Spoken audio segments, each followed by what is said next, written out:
Mais cet après-midi, vous allez réfléchir un petit peu sur le principe, ou en tout cas en solidarité, comment puis-je collaborer avec les autres.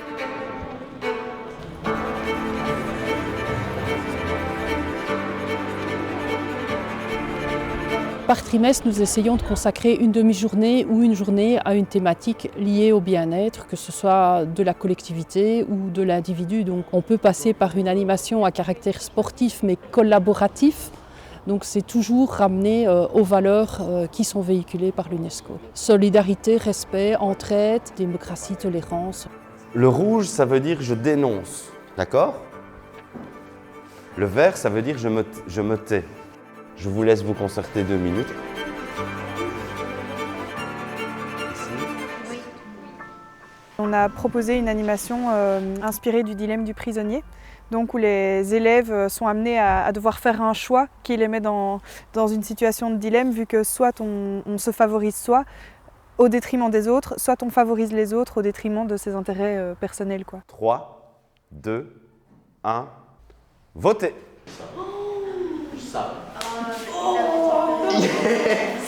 Un rouge, 3 verts.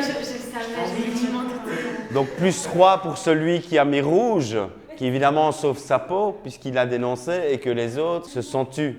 Est-ce que dans les groupes ici, est-ce que vous avez eu cette tentation là aussi de voter rouge? Cette animation permet juste, par un jeu de rôle comique et ludique, d'interroger avec les élèves les notions d'intérêt individuel, d'intérêt collectif, de coopération.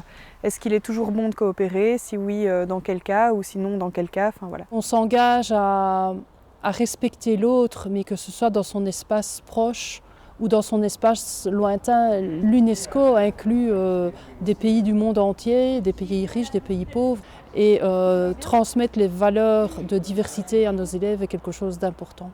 Est-ce que, d'après vous, penser à l'intérêt individuel, c'est toujours plus important que de penser à l'intérêt collectif? Ça dépend encore, parce qu'en cas de survie, en soi, ça dépend de quel âge. Si maintenant, je préfère quand même prendre ma place que c'est peut-être un peu choqué, mais s'il y a quelqu'un de vieux, de 80, il a déjà fait sa vie. Et moi, je l'ai pas encore fait, donc... Mais dis, ça va aller.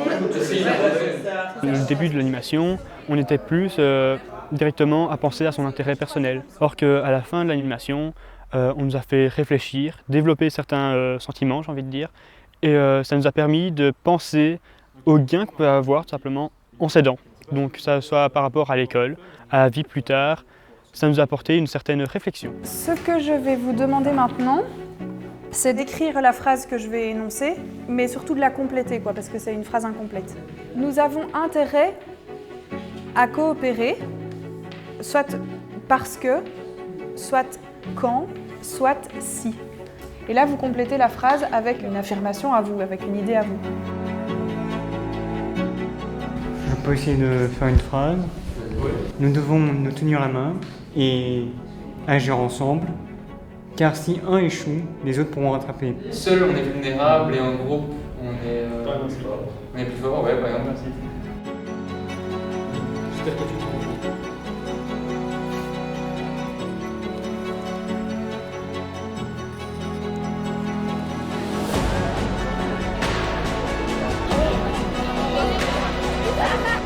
Je trouve que ce petit arbre, en fait, il nous représente assez bien parce qu'on est peut-être une petite école, mais nous sommes très unis, en fait, ici. Il n'y aura pas un qui va être plus rabaissé que l'autre pour ses différences, par ses qualités et autre chose, en fait. Donc moi, franchement, je trouve que cet arbre, il symbolise beaucoup dans cet établissement.